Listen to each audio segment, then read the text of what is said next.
Hi everyone, and welcome to the Daily Citizen News Update.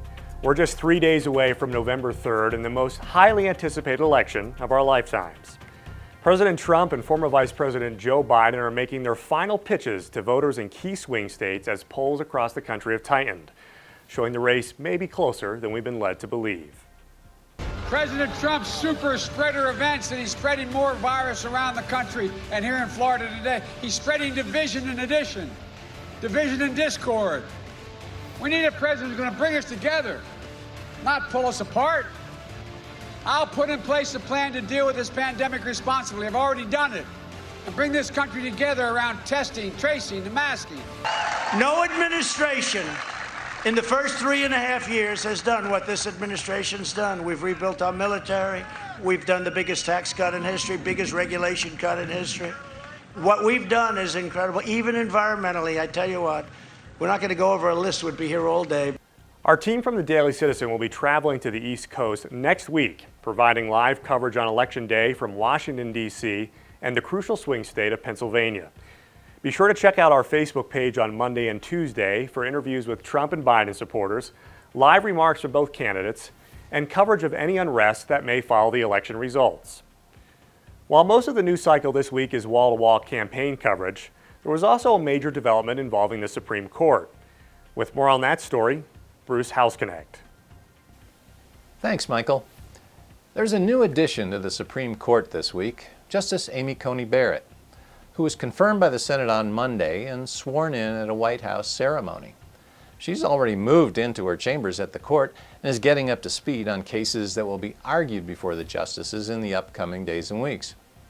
Barrett, the pro-life mom of 7 kids, represents the hopes of all of us who anticipate that her obvious reverence for the Constitution and the rule of law will help keep that court out of the business of legislating from the bench, which is not its job, but rather to stick to the narrow judicial role of deciding cases based on what the law says.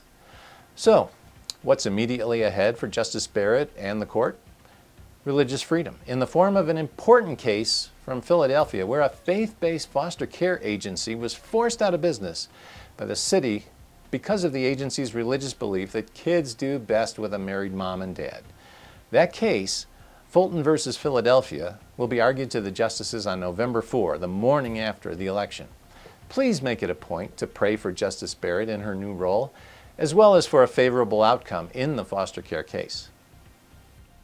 Thanks, Bruce. Finally, this week, we know that in today's day and age, it seems Democrats and Republicans agree on very little. Why is that? A new study suggests that political views could actually be hardwired into the brain. Glenn Stanton has more on the enigma that is the human mind. Michael, a new article over at Scientific American is asking whether conservatives or liberals, red or blue Americans, might actually have different brain structures that guide them to one side of the political aisle or the other. These researchers explain that when people are put through brain imaging machines in research laboratories, differences are indeed seen in the actual brain structure relative to political conviction, particularly in the areas of the brain that process social and emotional information. Add to this a 2019 study conducted by Harvard Business School finding that we all tend to overestimate the negative feelings those who disagree with us have for our own political beliefs.